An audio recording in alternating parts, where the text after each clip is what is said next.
How to list out payment under Shipzy Export Software. So let's list out the payment. I'm going to payment section. Under payment section, I have two options, inward payment and outward payment.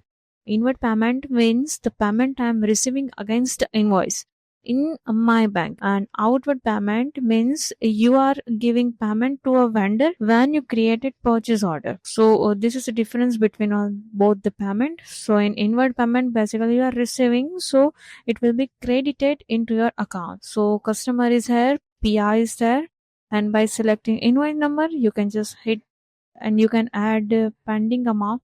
So by selecting invoice number, you will get invoice amount, like total invoice amount, and the amount is pending. So after adding that, you can see that due is automatically calculated, and when the due will be 0, it means your payment for this invoice particular is completed.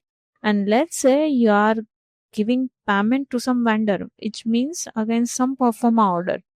Then vendor will be selected and PO number will be selected. So according to PO number, your order amount and your pending amount is listed here. And this is how the payment section is working. Thank you.